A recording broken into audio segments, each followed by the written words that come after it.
Pinag-aaralan ng DA ang mga hakbang upang mapigilan ang pagtaas ng presyo ng mga imported rice sa merkado.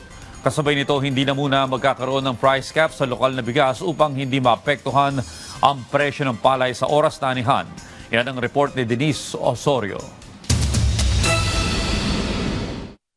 Posibleng magpatupad ang Department of Agriculture ng price cap sa imported rice habang patuloy na pinag-aaralan ang epekto ng pagtaas ng presyo ng langis sa pandaigdigang pamilihan. Kasunod ito ng pagtaas ng mga gastusin sa shipping, pati na sa fuel at fertilizer dahil sa tensyon sa gitnang silangan na nakakaapekto na rin sa pag-aangkat ng bigas. Ayon sa DA, kabilang sa mga tinitignang opsyon ang paglalagay hanggang 50 piso kada kilo na price cap sa imported rice para mapigilan ang sobrang pagtaas ng presyo nito sa mga pamilihan. Paliwanag ni Agriculture Secretary Francisco Chu Laurel Jr., sinusuri pa ng kagawaran kung may legal na batayan para maipatupad ito bago irekomenda sa Pangulo bilang bahagi ng mga hakbang laban sa epekto ng pinakahuling oil shock. Meron kasi mga presyo kami nakikita na may 60 pesos na naman na imported rice, may 58, meron pang 60 plus sa ibang probinsya, pero hindi naman ganun karami pa, pero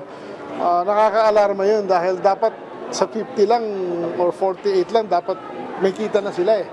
So may profiteering angle kami nakikita ngayon. Dagdag pa ng DA, hindi rin muna magkakaroon ng price cap sa lokal na bigas para hindi maapektuhan ang presyo ng palay sa panahon ng ani at malugi ang mga magsasaka. Samantala, kumpiyansa ang National Food Authority na sapat ang supply ng bigas para sa 20 bigas meron na program kahit na magkaroon pa ng biglaang daluyong. Kasunod ito ng pagtaas ng mga gastusin dahil sa pagtaas ng presyo ng langis sa pandaigdigang pamilihan bunsod ng kasalukuyang tensyon sa gitnang silangan. Ayon kay NFA OIC Administrator Dr. Larry Lacson, hindi dapat nagpapagod ang ating mga kababayan sa pagpila sa kadiwa outlets para lang bumili ng 20 pesos na bigas dahil hindi sila mauubusan ng supply. Kayang-kaya, katulad nito, sabi ko nga sa iyo, ang nasa stocks natin, milled rice, 2.6 million pa. 10.3 days to last. Kayang pakainin buong Pilipinas.